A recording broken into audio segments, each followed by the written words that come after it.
nossa magia começa? Bom dia, mais uma vez. Eu convido vocês para assistir um vídeo.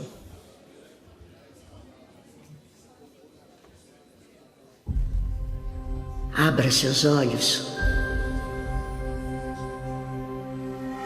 Pense onde sempre desejou ir.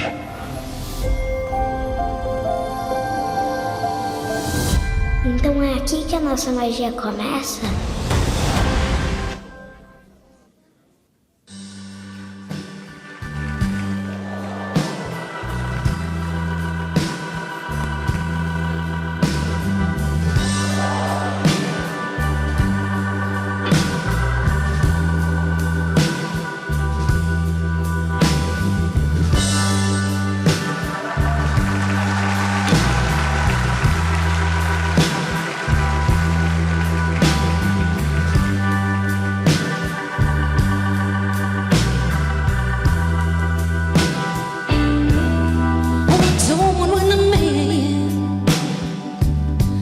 Don't stand by her side. What's a woman when a man? Espero que vocês tenham prestado atenção nos pequenos detalhes desse vídeo. A Lisa Boa, que é uma cantora sensacional, ela sofreu 2 vieses que são mortais para o artista. Ela caiu de bunda no chão, se vocês perceberem. Quando ela cai a segunda vez, quem trabalha com música sabe, ela olha para a banda e faz assim. Ela precisa de mais 2 oitavos para respirar. Ela pede, eu preciso respirar. E rola um pouco mais. Ela respira, ela joga o salto que era o que a atrapalhava fora, ela tira do caminho o obstáculo dela, vai ao microfone e arrasa. E não se abate. E é resiliente. Ela muda, ela se adapta e ela volta com tudo. E o que a gente vai falar agora para vocês é sobre isso. Eu vou chamar uma companheira do Rotary Clube de Santos, estudou comigo no colégio, Lara Matos vai vir aqui. Vem.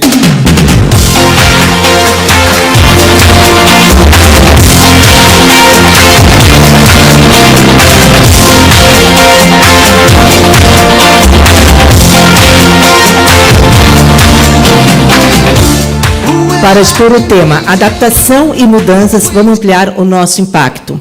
Lara Matos é uma empreendedora experiente, educadora, palestrante e escritora. Com mestrado em educação, especialização em gestão empresarial e liderança coach. Ela também é consultora em processos de aprendizagens e empreendedorismo. Lara atua como consultora de negócios em programas internacionais e é comentarista em mídias como rádio e TV. Com formação em coach ontológico e PNL, ela é ativa nas redes sociais. Com vocês, Lara. Muito obrigada, Cissa. Marcelo, você me complicou, porque as pessoas estão esperando a hora que eu vou cair. Se a plateia que está aqui hoje for tão solidária como foi com a cantora, eu fico feliz. Bom dia, gente. Tudo bem com vocês? Bom dia, presidente indicado. Bom dia, governadores. Bom dia, presidentes. Então, em primeiro lugar, eu gostaria de agradecer o convite. É um prazer estar aqui nesse momento tão especial para vocês como companheira. Em segundo, agradecer o Marcelo. Nós somos colegas de infância e agora colegas de vida, Marcelo, e de clube. Muito obrigada pela jornada de trocas e aprendizados. E não menos importante, dar os parabéns para vocês, presidentes, que estão honrando a responsabilidade de vocês, que escolhem, e inclusive para as vossas mulheres, sejam filhas, esposas, mães, que ontem estão aqui e acompanhando vocês, e ontem comemoraram o Dia Internacional da Mulher. Então, por favor, uma salva de palmas a todas as mulheres e vocês que aqui estão acreditando no percurso da história. Então, vamos lá, eu queria fazer um convite a vocês. E o convite é: adapte-se. Mas, para isso, eu queria falar um pouquinho acerca dessa marca. O que essa marca que vocês estão vendo representa? Quem pode me dizer qual é a empresa que representa essa marca? Rede Globo, Grupo Globo, que é a maior empresa de comunicação da América Latina. Na realidade, eu não vou falar para vocês se foi justo ou não a expulsão da Vanessa Camargo do BBB, e também não vou falar por que a Fátima Bernardes não renovou o contrato. Eu estou aqui para dizer para vocês justamente sobre a capacidade adaptativa dessa empresa que eu chamo, Marcelo, de empresa camaleão e não empresa jacaré. Diante disso, eu vou falar um pouquinho da jornada da Rede Globo. O Grupo Globo começa através de jornais, ele parte para rádio, TV, cinema, editora, música. E, na realidade, o que eu quero chamar a atenção aqui é que, diante de tantas adaptações em face da mudança desse mercado, a Globo investe pesado na criação de um streaming chamado Globoplay, para concorrer justamente com a pioneira, que é o Netflix. O Netflix tem mais usuários que a Globoplay, sim ou não? Não. A Globo tem mais usuários que o Netflix. O Netflix tem 15 milhões de usuários. A Globo tem exatamente 30 milhões de usuários. Porém, a Netflix tem mais assinantes, que é diferente de usuário. Mas nós não podemos deixar de acreditar na capacidade competitiva e inovadora de uma empresa que duplica o número de usuários em relação ao seu concorrente. Mas o que eu também gostaria de chamar a atenção aqui é sobre algumas marcas que estão nesse slide. Globo Ads e Globo Sim. O que seria isso? Isso permite pequenas e médias empresas terem acesso a essas marcas, a esses anúncios, estar anunciando os nossos produtos e serviços nessas plataformas que antes era impossível pelo preço. Master Globo, se vocês observarem ali, é uma plataforma educacional. Se você quiser se especializar em marketing, publicidade, a Globo oferta cursos gratuitos. Globo Gente, o que eles estão estudando e propondo para a população? Informações acerca das tendências de consumo e comportamento das pessoas. E, por fim, Globo Ventures. Se você quer investir numa startup, a Globo tem esse programa. O que nós ouvimos muito é que a Globo está mal das pernas. Vocês já ouviram isso, né? Afinal de contas, ela está demitindo um monte de talento, vários atores. Só que não, isso é estratégia. A Globo, na realidade, ela está agenciando essas pessoas. Então, vamos supor que a marca Omo procure a Suzana Vieira para ser a garota propaganda. A Globo negocia essa contratação. E o caso mais emblemático que eu trago aqui para vocês é justamente o caso dessa atriz. Todo mundo conhece? Marina Rui Barbosa. Olha que interessante. As roupas que ela veste na novela são da grife dela. E, à medida que ela aparece com essa saia, no mesmo dia, basicamente, ela vende todo o estoque. E a Globo entra com participação. Isso é a capacidade inovativa, adaptativa de uma empresa de 98 anos. Eu quero que você reflita. Como você está se adaptando? Como você está adaptando a sua empresa, o seu negócio? Como você irá adaptar o seu clube diante de tanta mudança, de tanta inovação? É sobre isso que eu quero conversar com vocês.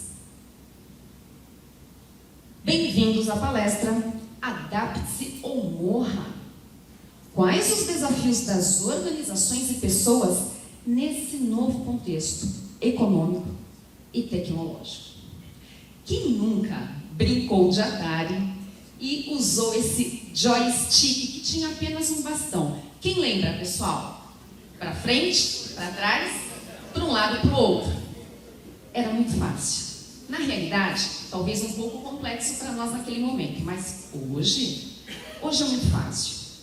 Observem o joystick, que é a figura do meio, o joystick da atualidade, extremamente complexo, e mostra, inclusive, que nós nos adaptamos, nós evoluímos em relação à capacidade de lidar com essa ferramenta. Haja vista, estão vendo aquele menino de apenas 13 anos? O nome dele é Willy, e o Willy simplesmente ganhou da Tetris, que é um jogo, fazendo o quê? Usando estratégia, adaptando o uso do joystick, por isso que ele usa essa luva. Então ele precisava de muita velocidade. O que ele fazia? Ele criava uma alavanca embaixo para ter velocidade na execução, e aí ele se tornou o campeão. Isso é uma inovação. Um menino de apenas 13 anos, se utilizando de estratégia e adaptando a forma, o como usar uma ferramenta que todos tinham acesso. Vocês estão entendendo então quais são as palavras da vez? Adaptabilidade e agilidade. Cada vez mais a palavra previsibilidade e precisão, ela sai do nosso vocabulário. Mas por que provavelmente seja tão difícil entender isso? Porque você, muitas vezes, tem uma dificuldade na capacidade de adaptação? Porque talvez você ignore até essa informação? Porque adaptar-se dói. Adaptar-se é processo. Adaptar-se é você sair do lugar comum e buscar novos caminhos, novos formatos. Adaptar-se é você sair daquele gostosinho que você tem, daquela forma que você faz e que sempre deu certo. Adaptar-se é fazer como a borboleta que, para sair desse casulo, ela precisa desenvolver-se de tal forma que ela crie asas e possa virar um adulto. Vocês sabem o tempo para essa borboleta sair desse casulo e virar de fato uma borboleta? São 3 meses. Vocês sabem quanto tempo vive uma borboleta? Mais 3 meses. Ou seja, 50% do processo evolutivo de uma borboleta é adaptando-se. Que lição! Mas se você não está confuso diante de todas essas mudanças, todas essas informações, se você se confunde achando que a Globo está falindo, mas na realidade ela está se adaptando, você não está entendendo o que está acontecendo. Você não está entendendo a realidade. Nós nunca fomos tão inteligentes. Quanto acesso, né, gente? Quanta tecnologia, quanta velocidade. Porém, nunca nos sentimos tão despreparados. Nós nunca tivemos tantos dados. Nós vivemos na era da Big Data. Porém, nunca estivemos tão desorientados. Nós nunca tivemos tantas opções. Porém, nunca ficamos tão paralisados. Bauman, um sociólogo polonês, disse muito acerca da sociedade líquida. O que ele quis dizer com isso? No seu livro, A Modernidade Líquida. Na modernidade, as relações, sejam elas sociais, políticas, econômicas, elas tendem a serem fugazes. Ou seja, não há mais garantias. Faz sentido? Justamente porque estamos vivendo nessa era de adaptação. E a adaptação, ela requer agilidade, jogo de cintura, entender o que está além, e não necessariamente se manter dentro do casulo. Uma história clássica, né? E para quem aqui é da área de administração, provavelmente já ouviu dizer acerca da história da Kodak. Vocês sabiam que a Kodak foi a primeira a deter a tecnologia digital para fotografias? Porém, ela avançou com isso? Não. Ela não quis abrir mão do quê? Do que nós conhecemos como vantagem competitiva. A Kodak tinha o melhor filme, o filme de melhor qualidade. Então, para que abrir mão daquilo que para mim é uma força, diante de um cenário totalmente desconhecido? E foi o que aconteceu. A Kodak acreditar em vantagens competitivas não foi o suficiente. Ela apenas se agarrou nessa vantagem. Porém, como estudo gestão, trabalho com gestão e faço muito análise de cenários nas empresas, e para quem é da área, análise de cenário é verificar o que você tem de muito bom, é verificar o que você pode melhorar internamente. Quando nós falamos de forças, diante desse mundo de adaptabilidade, de mudanças, essas forças podem se tornar fraquezas. Foi o que aconteceu com a Kodak. Vamos pensar um pouquinho no nosso clube. Um ponto forte dos clubes, número de associados, sim ou não? Mas se nós não cuidarmos dessas pessoas, se nós não fizermos a gestão de recursos, se nós não acolhermos esse novo associado, se nós não fizermos entender o sentido de estarmos juntos, essa força pode virar um problema. Uma outra vantagem de um clube seria a tradição. A tradição do Rotary é inegável, isso é uma força nossa. Porém, se nós não entendermos a importância da tradição, inclusive, olha o que eu vou dizer, no processo evolutivo e no futuro do clube, isso também pode se tornar uma fraqueza. Então, o que eu quero que vocês entendam, qual a sua maior força que pode ser, se você não acordar agora, uma fraqueza.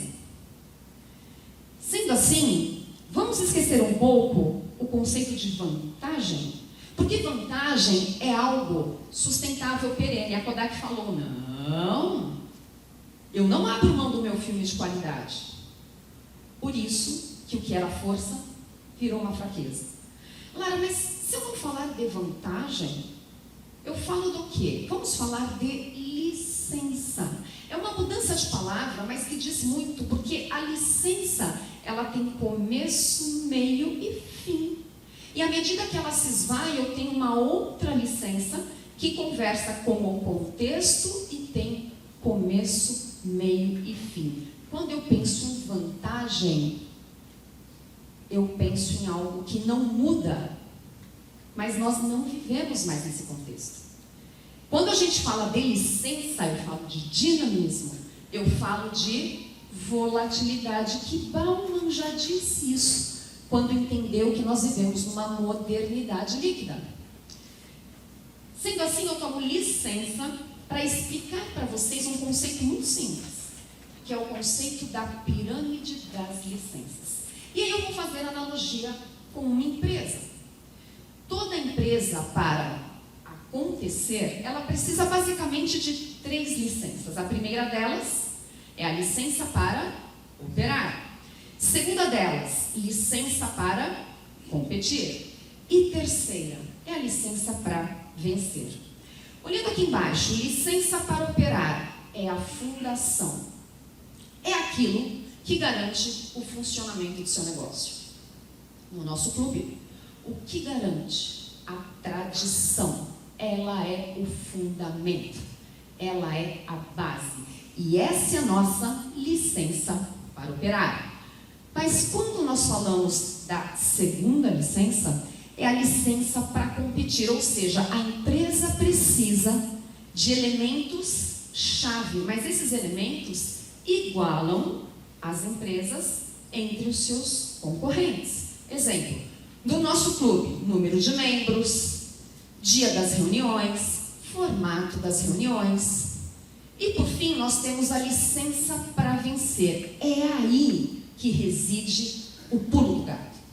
A licença para vencer é o diferencial, é aquilo que só você tem, que é um fator exclusivo. Aí você me diz, então essa é a vantagem competitiva, hoje é o fator exclusivo. Até quando será, a gente não sabe mais. Só que esse diferencial não é algo pequeno, é algo relevante. Precisa fazer sentido, é algo verdadeiro, é legítimo e, de fato, é algo diferenciado. Vamos ver as licenças para vencer dessas empresas. Quem já andou aqui de Segway? Se andou, que bom, não ande mais. Cuidado, porque o milionário britânico que produzia isso andou tanto de Segway, caiu e morreu. Aí eu digo para vocês, essa empresa, a licença para vencer dela, não foi relevante. Era um produto que colocava em risco a vida das pessoas. Quem aqui comeria uma lasanha produzida pela Colgate? Será que a Colgate, quando criou essa lasanha, ela pensou na licença que a torna competitiva, que se chama verdade, legitimidade? Se fosse da Sadia, até lá, mas Colgate? E por fim, quando eu olho de longe esse telefone, esse celular, eu até posso pensar que é um iPhone ou que são uma Samsung, mas a Kodak disse, não, essa é a minha licença para vencer do diferente.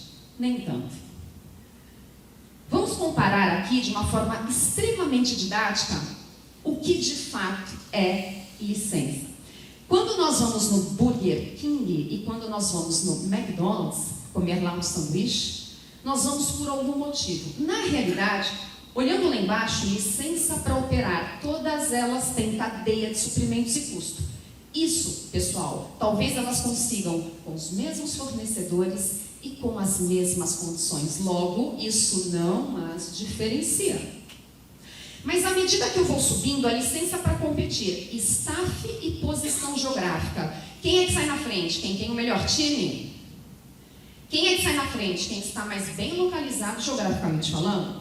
Agora, quando você vai no Burger King, você sabe que você encontra lá sabor e quantidade. Dizem que tem muito mais no sanduíche do Burger King do que no McDonald's.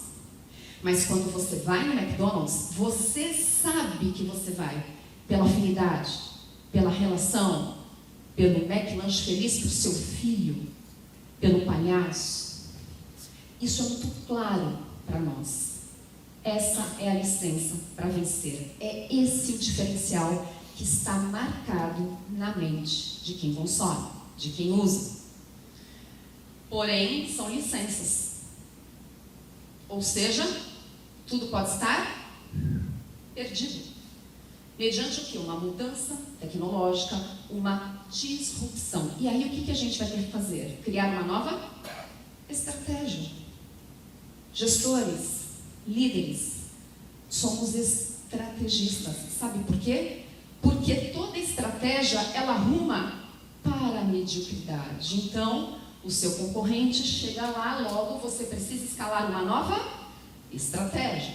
E isso é cada vez mais rápido, por conta da velocidade, da adaptabilidade.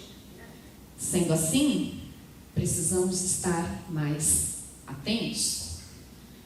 Empresários em geral tinham BlackBerry porque era um smartphone que trazia, sem dúvida, uma capacidade corporativa muito grande.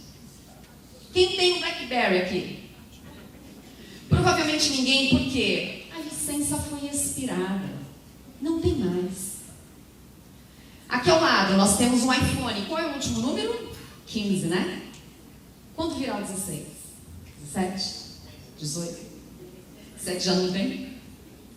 A gente não sabe quando vai expirar a licença, mas vai. A única certeza que a gente tem é que a licença será expirada para outro melhor, mais ágil, mais rápido, que atenda melhor o quê? As nossas necessidades. Muito bem. Entenderam qual é a regra do jogo agora? Nas corporações nós chamamos isso de ambidestria organizacional, ou seja, nós precisamos escrever com as duas mãos. com a direita e com a esquerda. Nós precisamos equilibrar os pratos. Que pratos são esses? O do hoje. Qual é o prato do hoje? É o da eficiência, é o do curto prazo, é a gestão na sua presidência, é a relação com os associados, é a captação de novas pessoas com a filosofia do clube, é zelar pelo que você tem agora, para que toda reunião tudo dê muito certo, que exista uma entrega de excelência, de qualidade, para que as pessoas saiam das reuniões motivadas, acreditando naquilo que de fato faz sentido para elas, porque elas escolheram estar conosco. Mas, ao mesmo tempo, eu não posso só olhar para esse prato, senão o outro cai. E qual é o outro? É o do futuro, é o da inovação. Presidentes, o que vocês fazem hoje para garantir o que vai vir?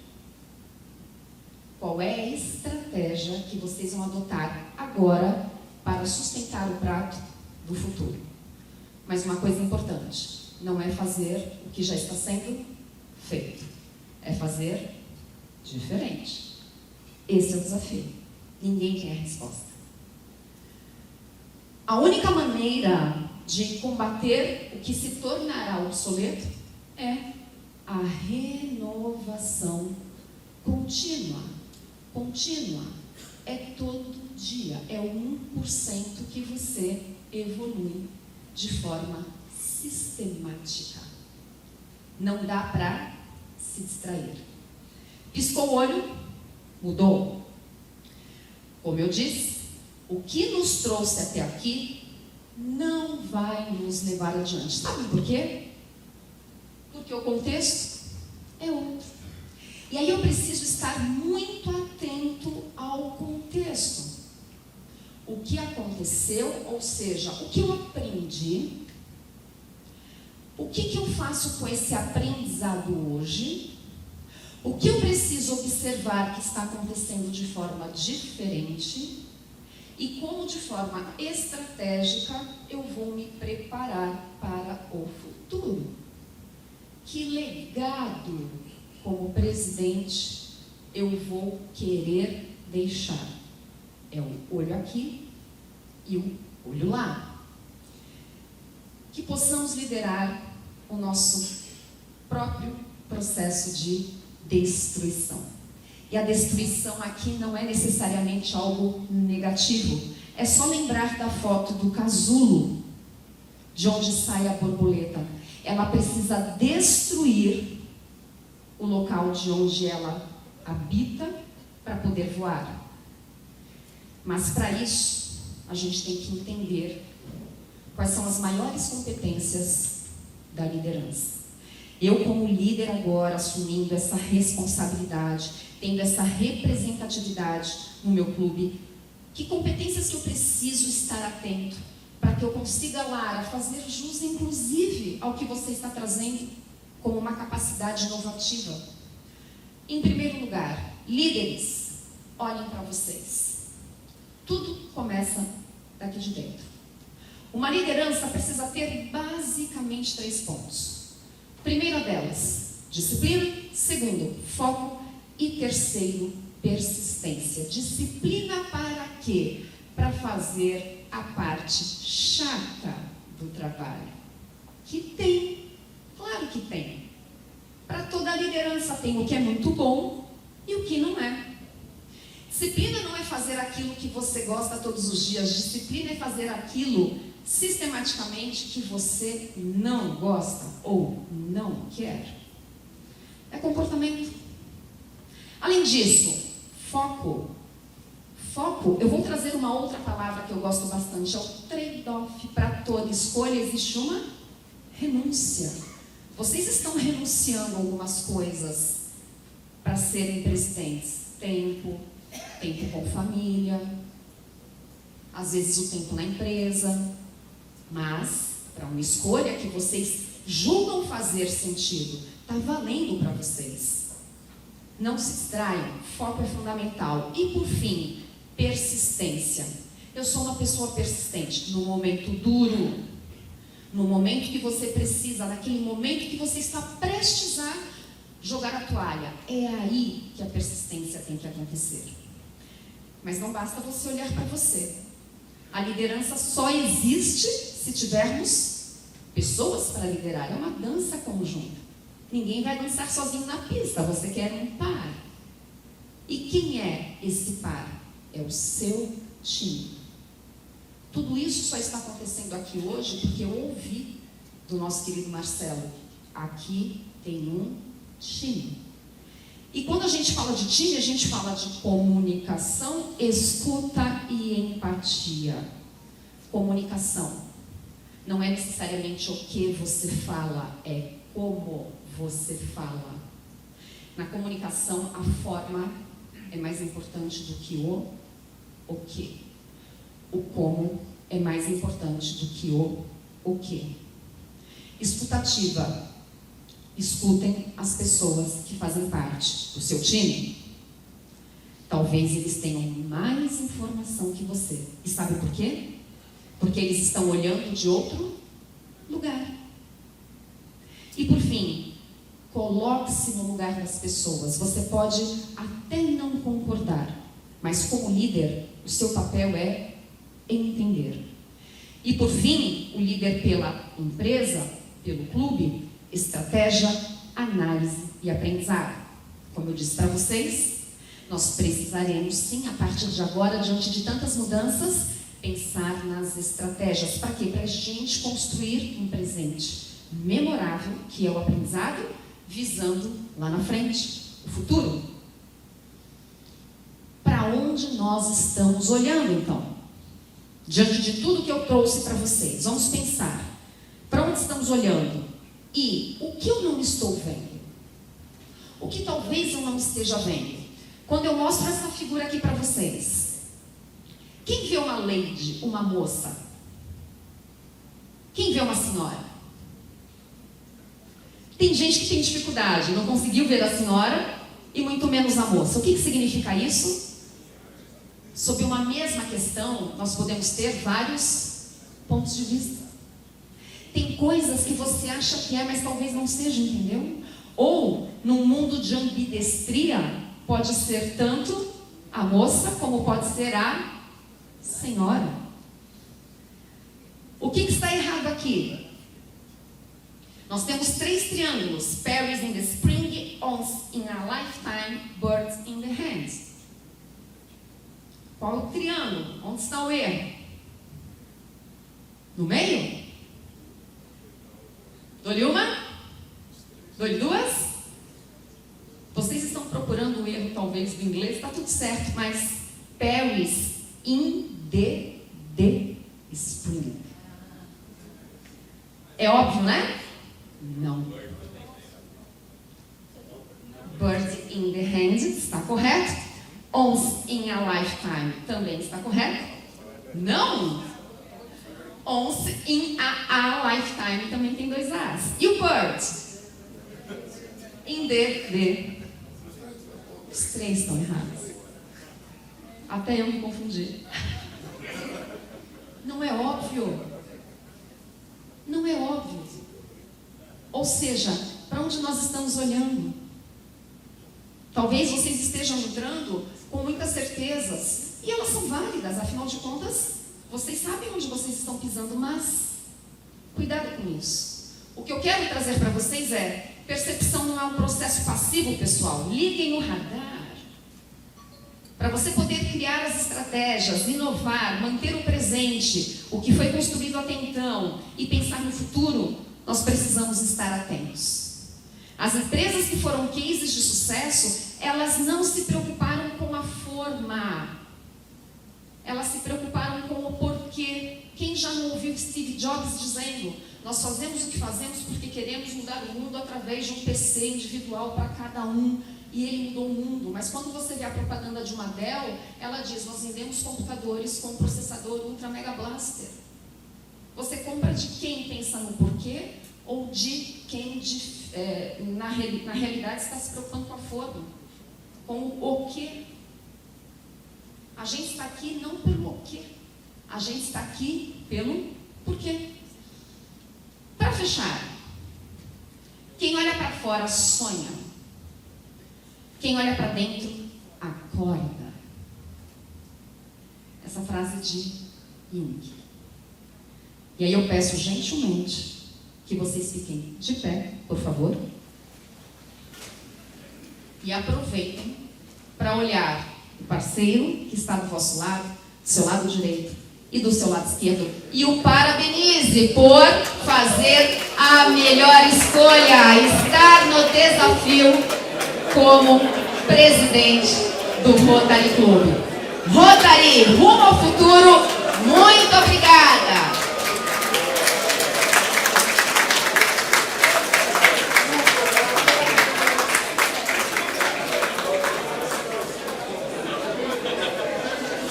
Gostaram de se cumprimentar, né? Podem sentar, por favor. Agora eu tenho a honra de chamar, por favor, Mário César, para poder comentar algumas questões que foram trazidas aqui na palestra. É uma honra, por favor. Obrigado, Mara. Muito bem.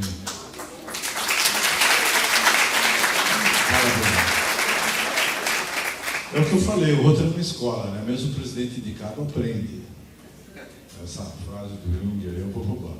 Excelente, né? Vou roubar, vou usar em algumas das minhas perorações mundo afora. Eu, quando fui entrevistado para presidente, é um processo, né? Começa com 15 a 20 candidatos, eu sou obrigado a responder um questionário, eles perguntam, uma pergunta assim meio aberta, né? Um statement, sobre o que você faria se fosse presidente do Rotary, e depois tem 5 perguntas. Esse statement tem 300 palavras, não mais. Se você falar mais, você é automaticamente eliminado. E tem depois 5 perguntas que são específicas. Por exemplo, o que você fará para incrementar a relação entre Rotary e Rotaract? Ou coisas desse tipo. Aí selecionam os 6 vão a Chicago para entrevista pessoal. Nos 2 anos da pandemia foram virtuais. A gente perde muito na entrevista virtual, né? Porque muito da comunicação é corporal. E eu ficava meio travado na telinha. O Gordon foi eleito, a Stephanie foi eleita, eu fiquei travado. Acho que eles ficaram menos travados do que eu. No ano passado veio essa pergunta: o que você faria para aumentar a diversidade dos clubes, dos formatos de clubes? E eu fui fazer uma pesquisa, porque para responder você precisa ter dados, não é só o seu sentimento, né? Eu sempre sou muito analítico. Eu fui fazer uma pesquisa e peguei um modelo de clube que é o modelo satélite, o modelo de clube satélite, que foi implementado já há 6 ou 7 anos. Eu cheguei a um número surpreendente. Só tem 9.000 rotarianos no mundo que pertencem ao clube satélite. O que para mim foi uma descoberta, porque nós somos 1,2 milhão. Né? 9.000 é 0,75%. Eu não chamaria isso um sucesso. Se uma empresa, depois de lançar um produto ou uma linha de trabalho, 6, 7 anos depois tem só 0,75% do seu faturamento daquele mercado, é um fracasso. Então, nós não estamos aproveitando esses novos formatos. Eu falei, olha, a gente tem que adotar uma estratégia tríplice na minha cabeça, uma proposta: inovação, continuidade e parceria. E no que toca à inovação, eu gosto muito de uma frase do romance italiano, do Tommaso di Lampedusa, né, chama ele Gattopardo, o Leopardo, que diz assim: é preciso que as coisas mudem para que elas fiquem as mesmas. Interessante, né? Porque você imagina que as coisas ficando as mesmas, tudo estará garantido. A única coisa que está garantida, ou as duas únicas coisas garantidas, são os impostos e a morte.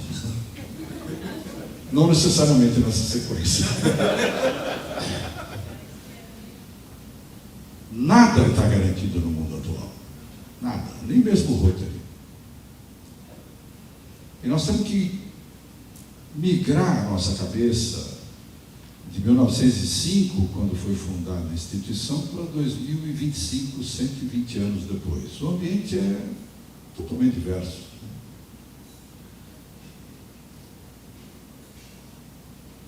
Perguntaram, Mário, o que você acha que nós temos que manter? Eu acho que os únicos princípios que nós não podemos abandonar são os nossos valores. O resto, tudo pode ser mudado. É diversidade, é a integridade, é o companheirismo, é a liderança e a capacidade de servir, o serviço humanitário. Esses 5 são universais, a gente não precisa mudar nunca. Aliás, acho que se você ler na Bíblia, esses valores estão lá. Né? Se você ler esses estudos filosóficos, esses princípios estão lá.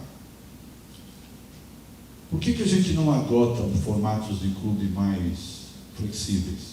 Porque nós estamos num mindset, nós estamos numa calcificação mental que não nos permite enxergar além da porta. A gente acha que eu vou fazer assim porque sempre foi feito assim e continuará a dar certo.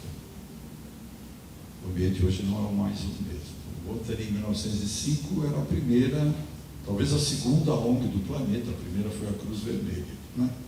Eu considero a Cruz Vermelha mais antiga do que nós, porque foi fundada, inspirada pela Florence Nightingale durante a Guerra da Crimeia, 1850.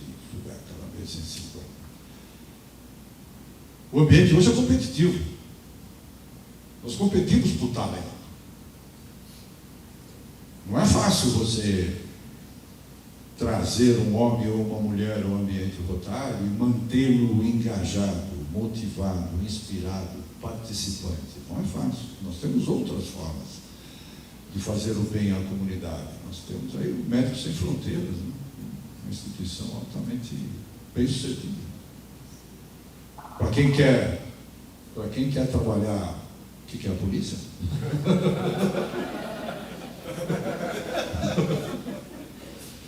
Para quem quer se dedicar à causa do meio ambiente, tem lá o World Wildlife Fund. Você tem outros canais para direcionar o seu dinheiro ou o seu talento. E como é que nós vamos atuar nesse ambiente competitivo? Ela falou que essas relações são líquidas, né, fluídas. Quem é que vai querer participar de uma entidade com tantas obrigações se não enxergar valor nela? Né? Se você tem 30, 35, 25... Mas eu vou naquele clube com aqueles caras chatos que se reúnem em panelas, sempre entre eles, para trocar sempre os mesmos assuntos. Qual é o atrativo que nós estamos oferecendo para quem vem para os nossos clubes? Porque tem algumas reuniões de clube que são insuportáveis. Eu não sei se aqui no 4420. Eu não sei se aqui no 4420, mas lá em Taiwan, algumas reuniões que eu olho, cara, assim, tudo de terno e gravata. Caramba. Aliás, foi interessante. Vocês vão falando, eu vou contando histórias. Eu sou um contador de história. Eu fui fazer a primeira visita de inspeção ao site, né, ao sítio da Convenção de Taiwan, que está pronto. Desde 2021 eles deveriam ter tido a convenção, não tiveram pelo Covid, adiaram agora para 2026. É um exemplo de organização. Durante 3 dias eles me fizeram encontrar o prefeito da cidade para apresentar o site. Tem um novo estádio de beisebol, que provavelmente, dependendo de custo, a gente vai fazer a sessão inaugural lá. Um brinco. Só tinha um detalhe. Do comitê, o mais novo era o Wendy, que era a filha de um EGD, tinha 53 anos a Wendy, era a mais ativa do comitê. Era um fireball, era uma bola de fogo. O pai dela era o EGD Computer, porque lá eles chamam os rotarianos pela classificação. Então tem o sapato, tem o EGD gravata, tem o EGD Computer, tem o EGD Electronics, tem o EGD Surgeon, que é o cirurgião, claro, Você não precisa nem perguntar qual é a profissão dele, é só saber no cartão. Eu falei, e cadê o cara do Rotaract aqui nesse comitê? Que pensa fora da caixa.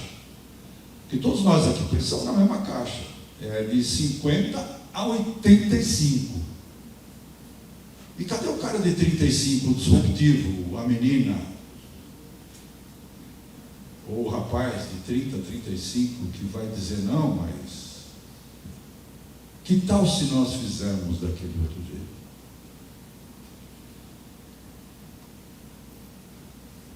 O chefe da delegação me cutucou, que é o Andreas, que é o chair, que eu indiquei, que é o alemão, falou, Mário, eu acho que você vai ter que falar isso para eles, porque eu não tenho coragem. E eu falei, claro, o presidente fala qualquer coisa. Os caras interpretam como verdade. Eles falaram, é mesmo, né, Mário? A gente não tinha pensado nisso. Não foi preconceito, não foi predisposição contra a participação da juventude. Foi que nós trilhamos aquele mesmo caminho todo santo dia. E a gente acha que é o caminho certo. Só que você não percebe o que está no seu entorno. E tem Rotary Club que não percebeu que a sociedade no seu entorno mudou. E vai morrer. Porque a sociedade não está preocupada com o Rotary. Nós é que estamos preocupados com a sociedade. O meu clube tinha, numa época em que meu pai foi rotariano, lá em 1960, ele tinha o diretor industrial da General Electric, na Avenida Industrial, que era na minha cidade, Santo André. Tinha o diretor comercial da Pirelli, o vice-presidente Carlo Bernardini. Tinha o diretor industrial da Firestone, que estava na minha cidade. E tinha também o chefe da fábrica da Rony Poulenc, da Rotary, que fazia a Valisera, aqueles mais antigos conhecem. Todos eram do Rotary Club de Santo André. Cadê essas indústrias? À exceção da Firestone, todos foram embora. E o nosso clube na época tinha 45. Eu sei que o meu pai falava que o sonho na época, em 1960, era alcançar 50 sócios. Tinha 45. Hoje nós temos 150. Por quê? Porque o clube soube se adaptar à condição mutável e mutante da sociedade no seu entorno.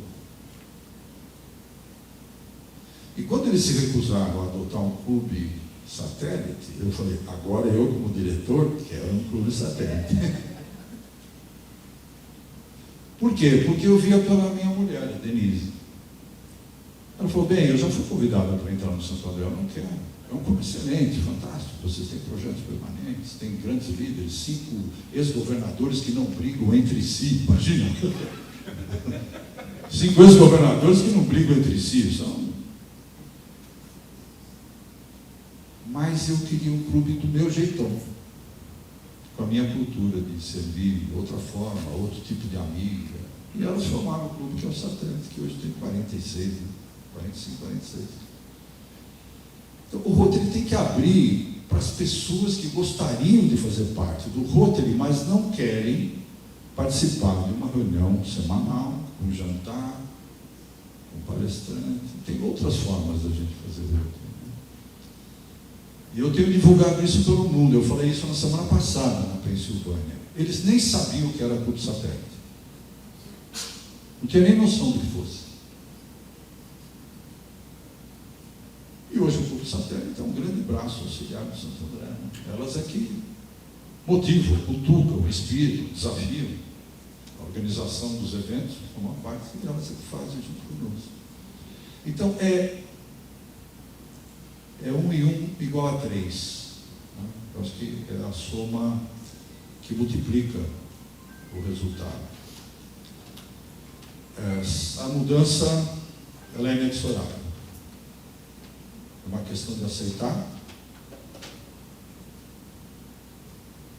É como um tsunami. Né? Ele é inexorável, ele vem e ele arrasa tudo. Você tem que estar preparado para enfrentar, ou ele vai engolir. Ele vai matar a sua instituição. E não vai pedir licença. Com um detalhe, a mudança é cada vez mais rápida, ela falou.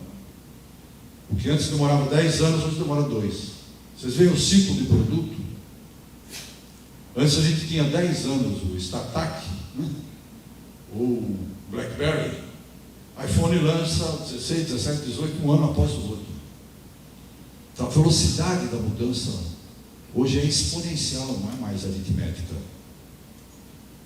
É para isso que o Rotary tem que estar preparado, é para isso que vocês, como presidentes, têm que estar preparados. Abram a cabeça. Não se deixe seduzir pela glória do passado. Ela não vai garantir ninguém no futuro. E o futuro está na mão de vocês. Vocês é que vão fazer o Rotary acontecer ou não. Porque o Rotary acontece não é na sede, não é no board, é no clube. Vocês é que terão o destino do Rotary na mão. Abraço.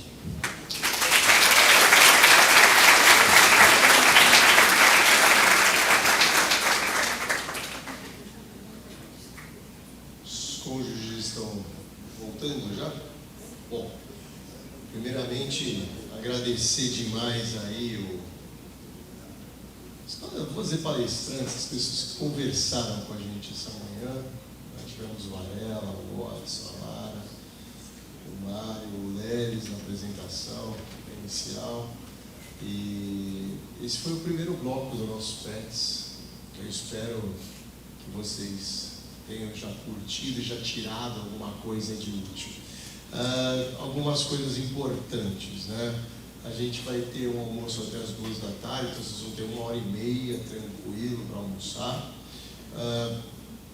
Às 2 da tarde a gente vai ter uma dinâmica surpreendente, com atores, com muita coisa que vai rolar aqui, vocês vão gostar.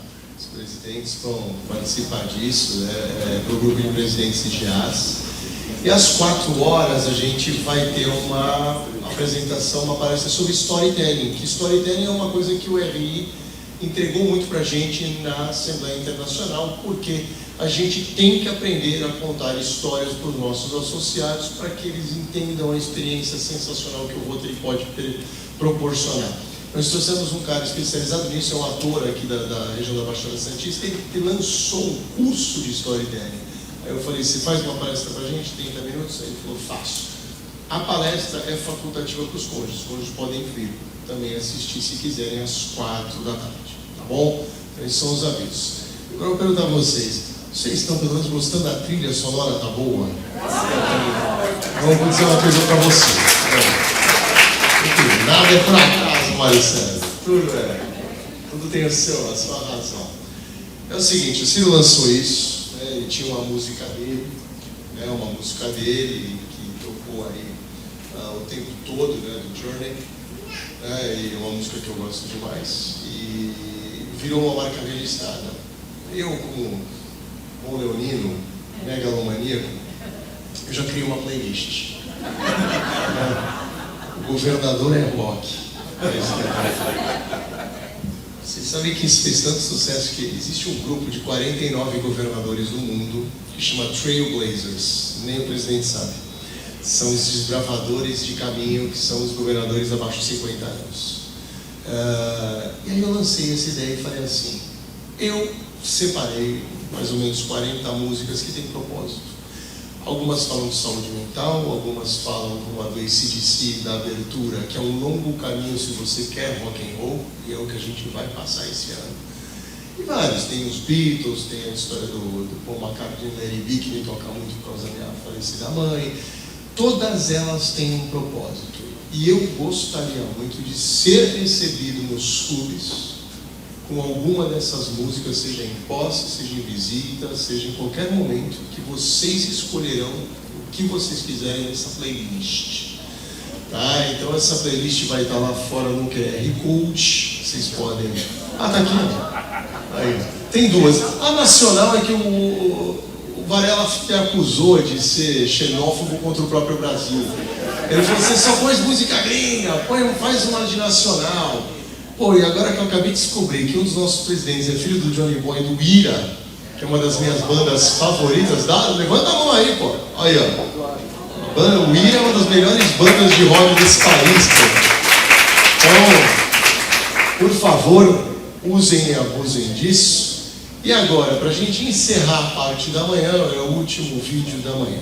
Então, esse vídeo, ele fala de algumas coisas que são importantes para a gente vencer o nosso ano. Eu acho que todo mundo aqui cria em trabalho, cria em planejamento, estratégia, mas a gente precisa ter fé. A gente precisa ter fé, precisa ter capacidade de adaptação. Vocês viram agora o que o Mário falou, o que a Lara falou. Algo muito importante. E eu vou até pedir, Fernando, se puder, apagar as luzes para a gente assistir esse vídeo, porque nós vamos assistir um dos momentos mais memoráveis do nosso país, que aconteceu em 1991, no Grande Prêmio do Brasil. Quem gostava de Fórmula 1, gostava, porque a gente hoje gosta, mas não dá para comparar no começo dos anos 90 como a gente gostava. A gente vai ouvir um pouco do protagonista contando essa história, da superação, do que moveu ele. Eu acho que vai ser um momento que muita gente vai acabar se emocionando, porque memória afetiva é algo muito importante para a gente. Então, meu DJ Ronaldo, por favor, vocês podem soltar e podem apagar as luzes.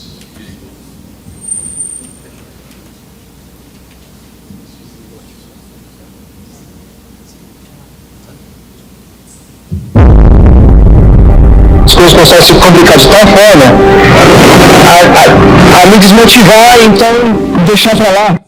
Uma tentativa de tirar toda aquela determinação e aquela fé que eu tinha que eu ia vencer.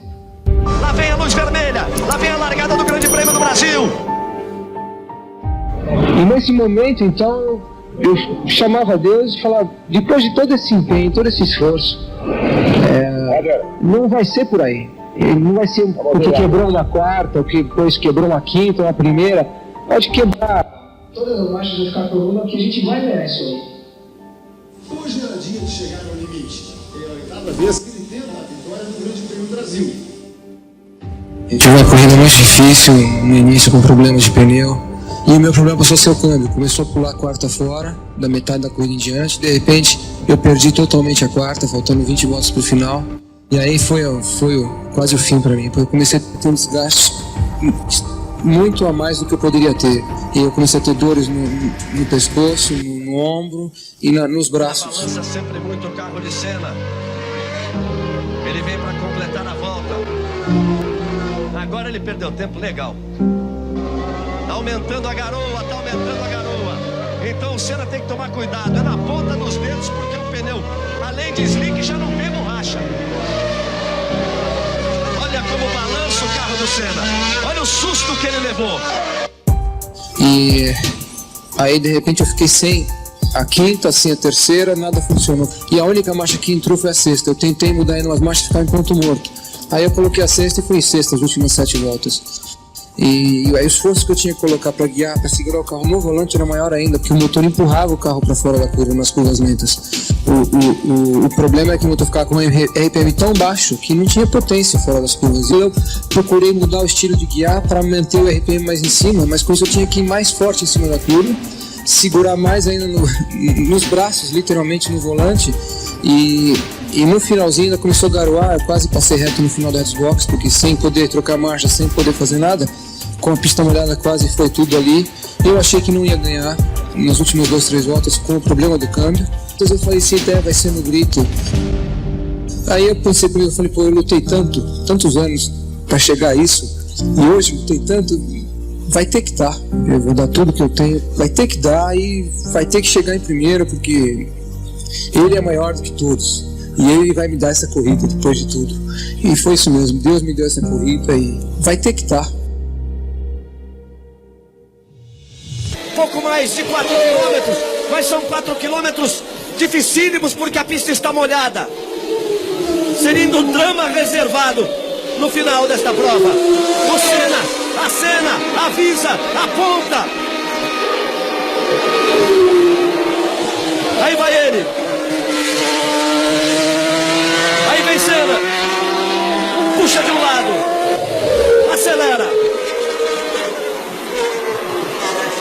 Puxa para a direita.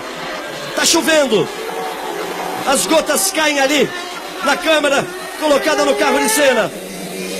São poucas curvas para o final. Ele vai deixando misto. Vai no capricho Senna. Vai para quebrar mais um tabu.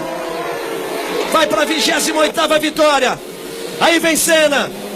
De ponta a ponta no Grande Prêmio do Brasil. Fica de pé a torcida. As bandeiras começam a se agitar. A quadriculada em preto e branco está nas mãos de Mihaly Ridazzi. Senna vai apontar. Patrese está perto, mas ele vai apontar. Aí Senna, de ponta a ponta, vai apontar Ayrton Senna. Depois desta curva, aponta Senna. Vem pra reta, vai pra vitória. Mihaly Ridazzi, Ayrton Senna do Brasil.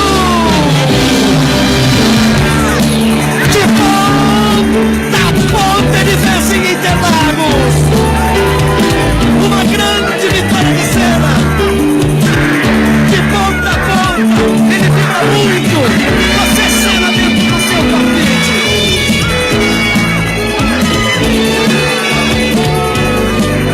Ayrton Senna de ponta a ponta. Brasil. A festa é toda dele. Ele pega a bandeira brasileira. O carro vai parando, tem que dar um tranco. Ele diz que parou.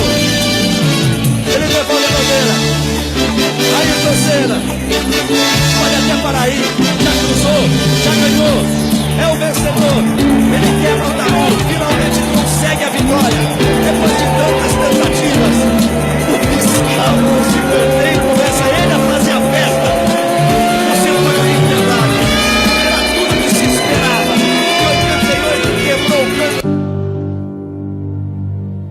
Devido ao desgaste extremo, eu tive espasmo muscular nos ombros e no pescoço. E as condições da corrida de hoje, com os problemas que eu já descrevi, simplesmente eram a mais do que eu podia. E a plana era absurda. E nesse momento, então, eu chamava a Deus e falava, depois de todo esse empenho, todo esse esforço, não vai ser por aí. Não vai ser o que quebrou na quarta, o que depois quebrou na quinta, na primeira. Pode quebrar todas as marchas e ficar problema que a gente vai ganhar isso aí. Foi o que aconteceu. Eu acabei a corrida com uma única marcha no carro. Fiz 7, 8 voltas com a 6ª marcha apenas. Tendo que guiar em condições quase impossíveis e impraticáveis se ganhar uma corrida assim. E nós ganhamos. E isso é uma força que está acima de qualquer carro, qualquer motor, qualquer câmbio, qualquer pessoa. É uma força muito superior que só pode vir de Deus.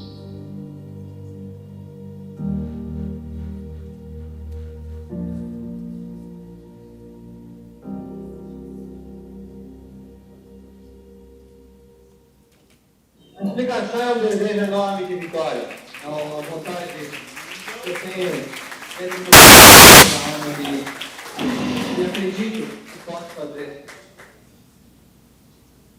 Com fé e perseverança e o espírito de servir, nós seremos irresistíveis. A magia está em Deus, a magia está em nós, a magia está no outro. Os presidentes cruzarão a linha de chegada 24, 25 como campeões. Não será fácil. Ele mostrou. Mas a gente chega lá. Bora pro moço. Obrigado.